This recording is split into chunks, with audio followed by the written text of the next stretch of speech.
AI has turned many industries upside down in a very short period of time, disrupting and revolutionizing the way that businesses operate. It's also opened up a world of possibilities in marketing, giving marketers a treasure trove of tools to work smarter, faster, and more effectively.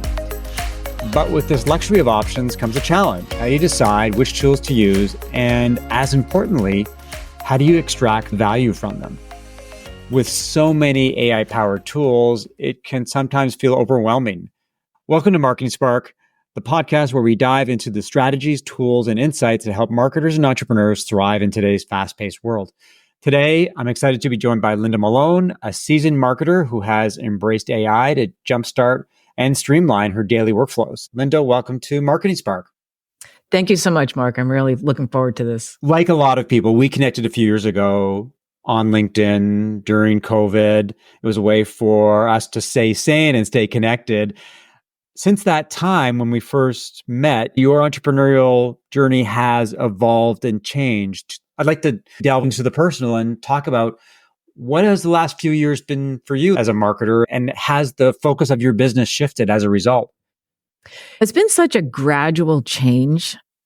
I'm thinking primarily of ChatGPT, and we talk about AI. There's a lot of other platforms and software and AI tools that I do use, but it snuck into what I was doing without me even realizing it. I don't even remember the first time I used chat, but that was how I got started. It changed over time as I learned more about it, worked with it, took classes with people, got guidance from copywriting coaches, and just learned how to incorporate it in different ways.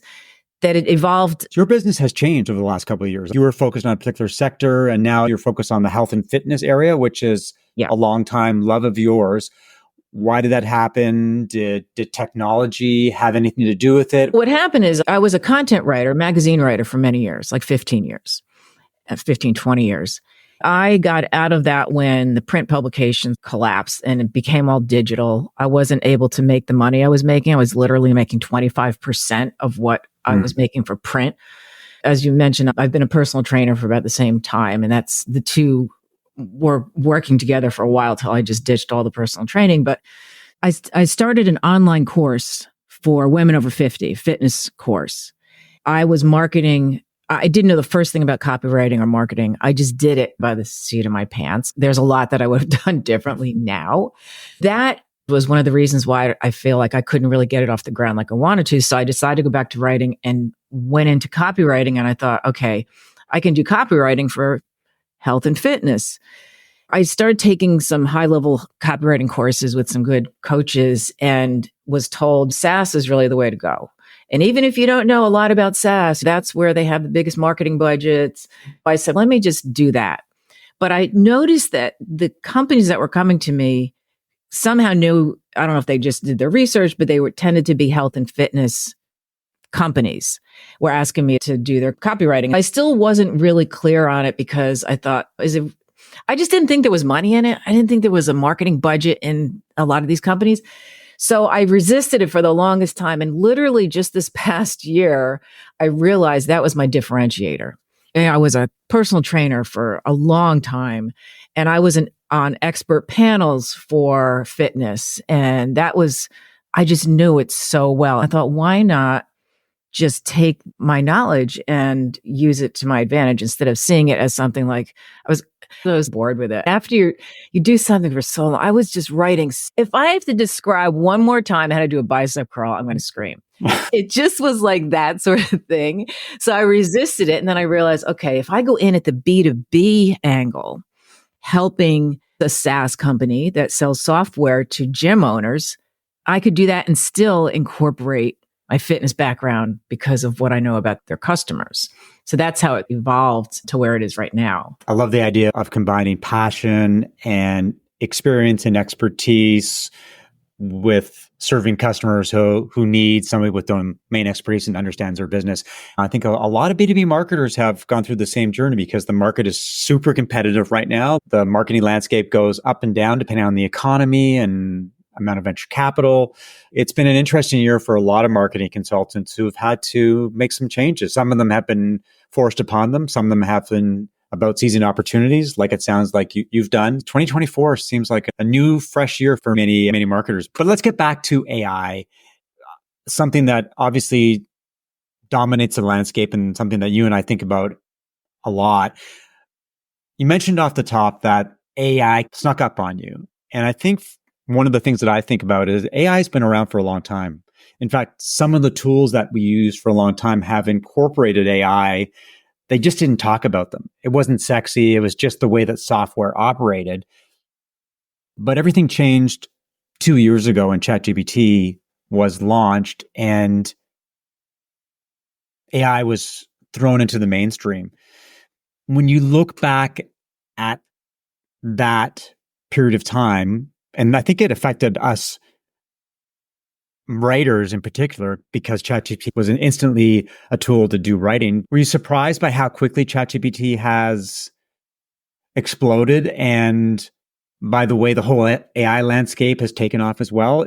Or did you, when you saw ChatGPT, did you say, this is just the beginning of something amazingly fantastic or amazingly terrifying, if the way you look at it? At first, I was amazed at how fast. I can't believe it's been 2 years. I feel like I can't remember when I didn't use AI now because it's so infiltrated into different aspects of my business. But yeah, it took off faster than anyone really expected. It just seemed like that it wasn't there. And then all of a sudden it's everything.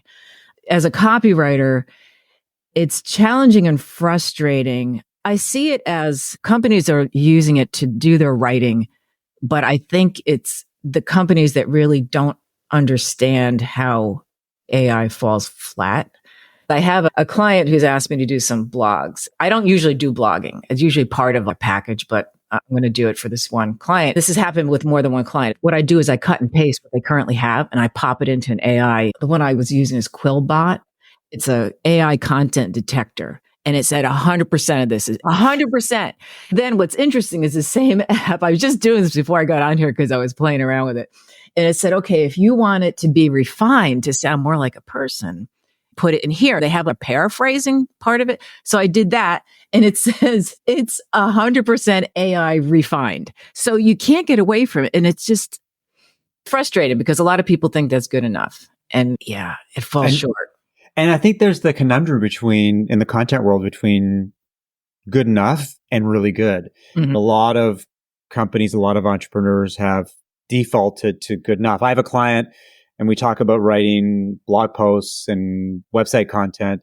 And he just says, just have ChatGPT do it. And as a longtime writer, it pains me. It just causes me so much anxiety. And I have to say, no, we have to do better than that. We just cannot be so obvious that we're using AI. Yeah. When you look at your portfolio, I'm really curious about this because I think a lot of marketers are in the same boat. What does your AI toolbox look like right now in terms of running your own business and the tools that you use for clients? Like we've all got our go-to tools. And then maybe after you talk about your toolbox, I can open my toolbox up and show you what I'm using these days. Mainly it's chat. I have the $20 a month upgraded version. Mm-hmm. That's the one I use most of the time. I have tried other ones. There was one, I think it was called Blaze, and it said their website was really cool. It's all like cartoon, like graphics and stuff. And it said, we can copy your voice. Because the biggest argument against using AI, or actually just hiring a copywriter in general, is, oh, I don't know, I'm afraid they're not going to get my voice right. So that's a huge concern. I was trying it to see, okay, can they really get my voice? You put in your own information and have it do its thing. It was so far off base. And I'm thinking, this is not anything I would write. And if I sound this nasty, because it really had me like, I'm a pretty direct person. I don't know where they pulled this from, but it was not me. But I try out things like that. But right now it's mainly chat. I use something for LinkedIn that I recently found called Redact AI. Have you heard of this one? I haven't. I just used it this morning for my post on LinkedIn. You can take your previous post. So I took a post that was really popular about 2 years ago that I did, and it will reframe it. So it's all your information. It can also do it from just telling it what you want to write, but I don't trust it for that. But I will take a post that was really popular, ask it to reframe it, rewrite parts of it, and then I go in and change it around a little bit. But that's what I posted this morning. It just saves a ton of time. But that's pretty much LinkedIn specific. Other than that, it's really just, I use chat for outlining things, for distilling down what's the most important part of this conversation I had with someone. Those are the things I find it most valuable for. Or is there something, I used it today for interview. I just checked in to see, is there anything in these questions that you're asking me are my own personal opinion. So this really wasn't much, but some of the AI tools I was looking at, and it's I'm not using a whole lot of them, but I find that within chat, there's other ones in there too. There's different chats that you can, I don't know if you've seen it, like you can get DALL-E, the creator. This is on my toolbox. I use ChatGPT. I have the $20 plan. It's probably the best money that I spend on marketing. The ROI is amazing. And I think one of the things about ChatGPT, and you epitomize this, is it's so powerful. It does so much that it overshadows other applications, because why would you pay for something else when ChatGPT can do it? But I would say in my toolbox, some of the things that I use, Descript.com is an amazing editing tool for video and audio. So the way that it works is you upload your file, and then you can edit it using the text rather than editing clips. So for someone like me, it makes podcast production, making videos so much easier and so much faster. And you can add interstitials and preload and captions. It's just so amazing. That's a $20, $30 a month tool. WordTune is another tool, and you can take a sentence or a paragraph and have it give you 3 or 4 or 5 different suggestions on how to rewrite it. Grammarly's been around for a long time. I think a lot of people use the free or the paid version. And the one thing about Grammarly, it's always been AI. That's how the engine has improved through the use of AI. And now it's interesting to them to see that they're waving the AI flag these days. And the tool that I really want to use, and I haven't got into it yet, is something called HeyGen, HeyGen.com.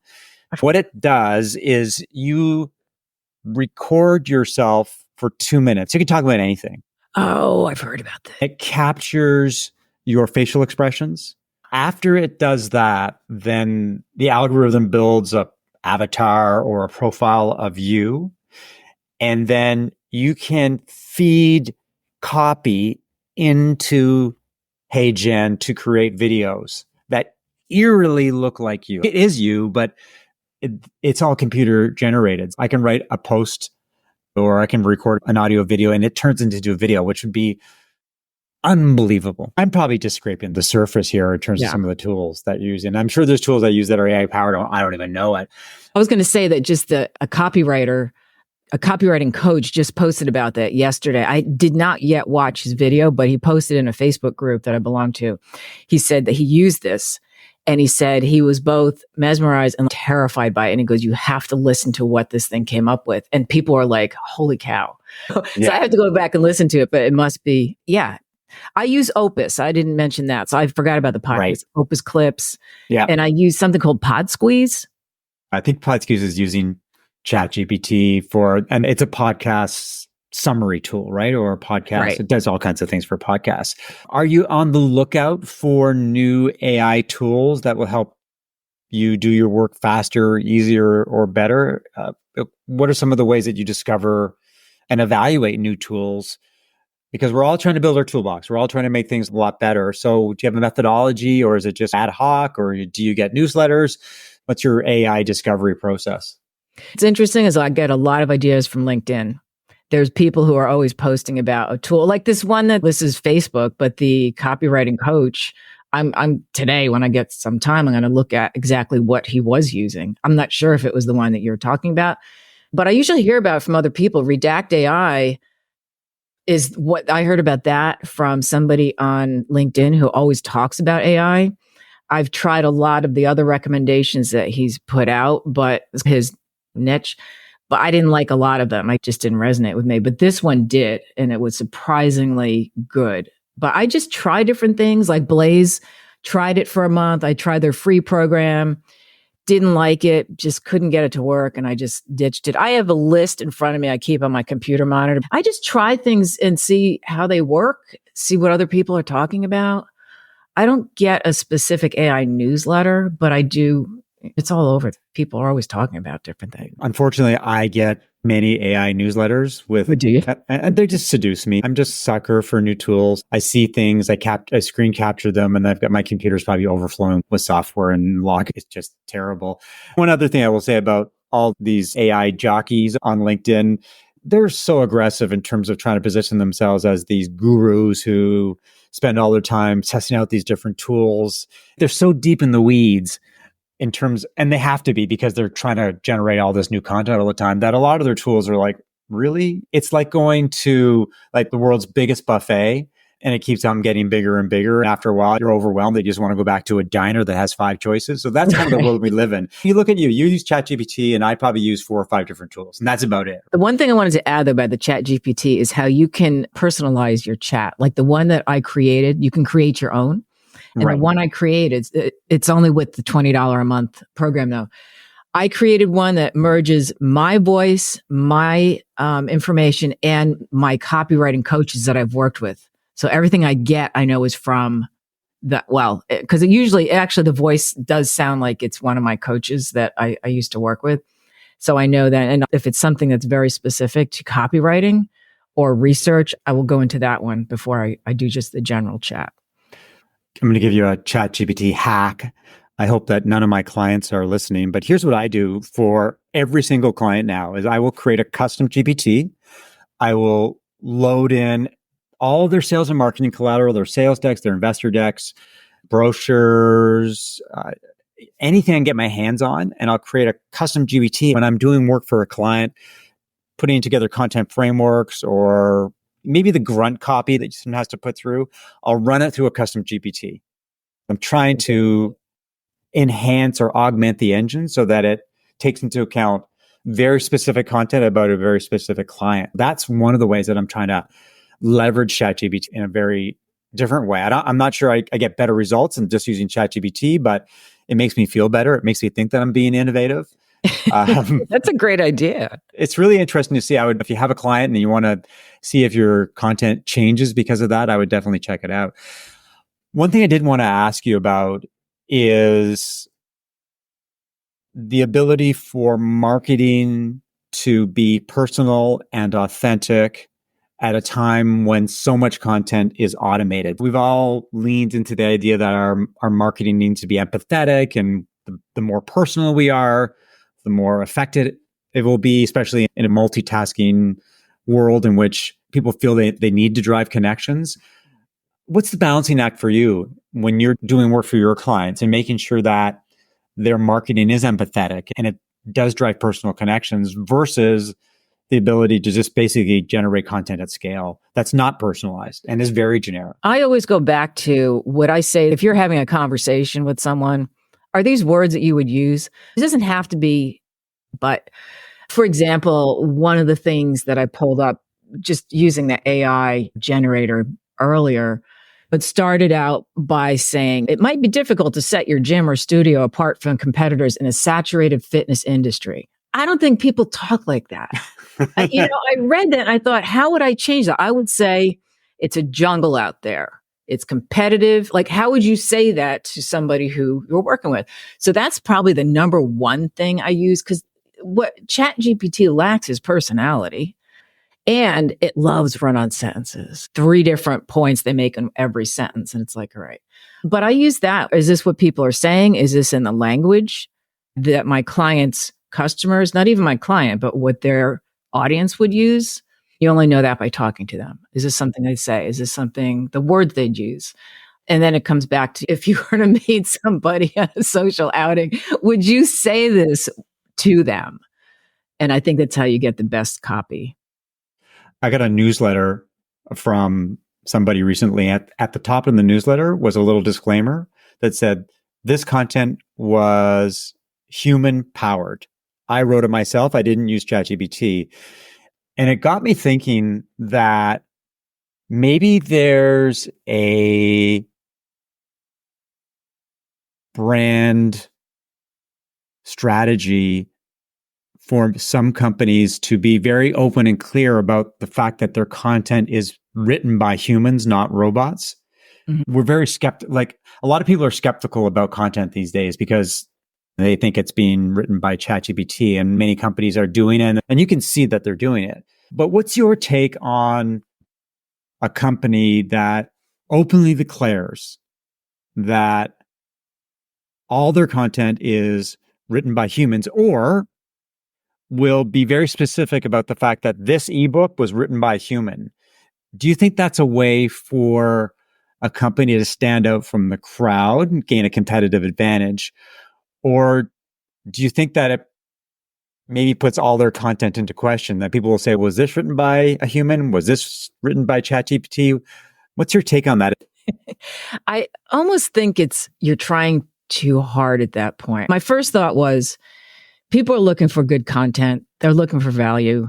What is it that is in that copy? And is it something they can really use? Because I find like a lot of ChatGPT information is just what you hear everywhere.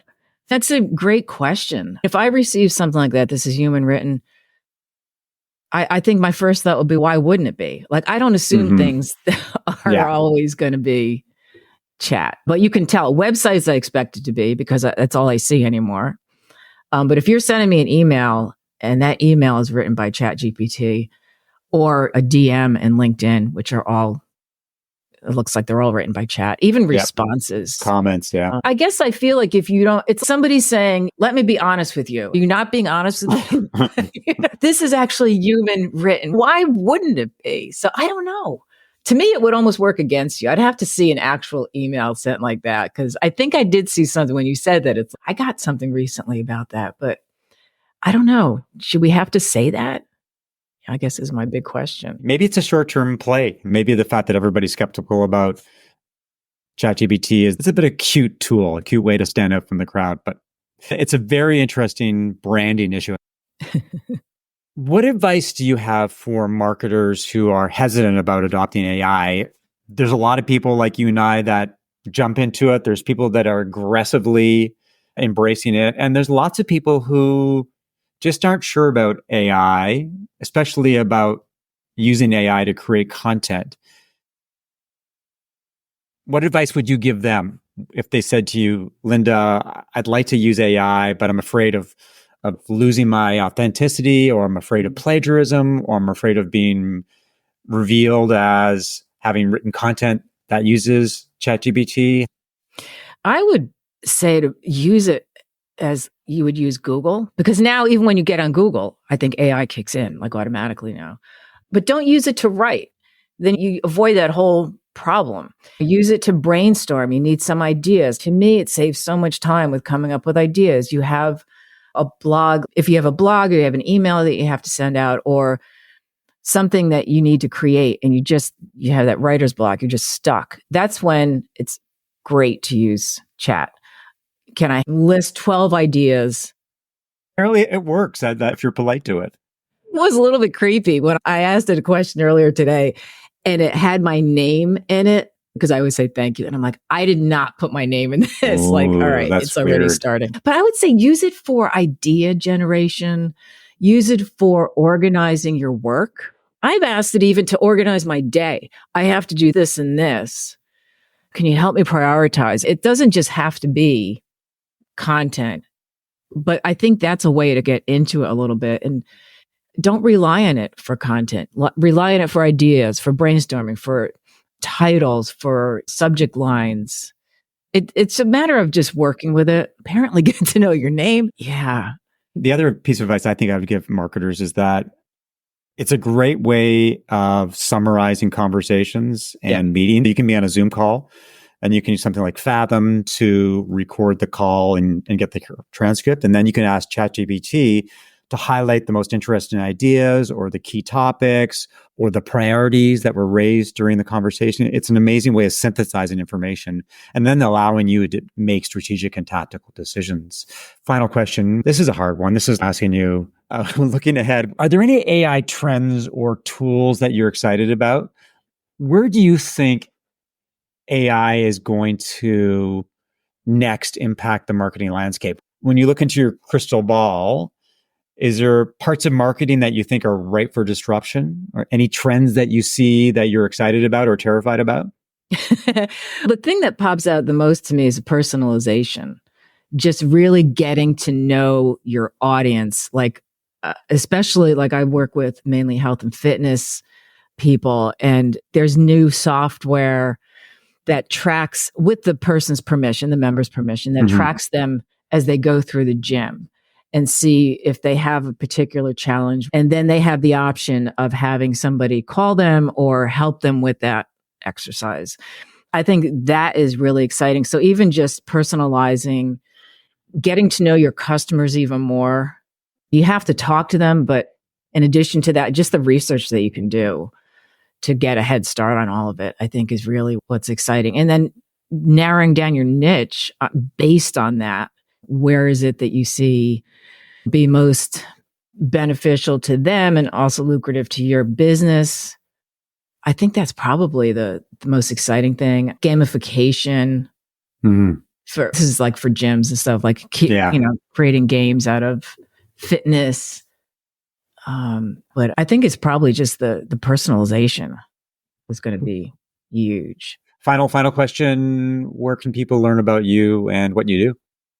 I'm on LinkedIn almost every day, and you can find me there. I have some freebies on my website as well. It's thecopyworks, worx.com. I also have a newsletter that goes out every Thursday. Thanks, Linda. And thanks for listening to another episode of Marketing Spark. If you enjoyed the conversation, rate it. Subscribe via Apple Podcasts, Spotify, or your favorite podcast app. And of course, share it via social media. If you're a B2B or SaaS company with sales of $1 million to $10 million and you're looking for strategic and tactical help, we should talk about how I can help you do marketing that drives outcomes, whether that's leads, sales, brand awareness, or simply completing key projects. Reach out via email, mark@markevans.ca, connect with me on LinkedIn, or visit marketingspark.co. I'll talk to you next time.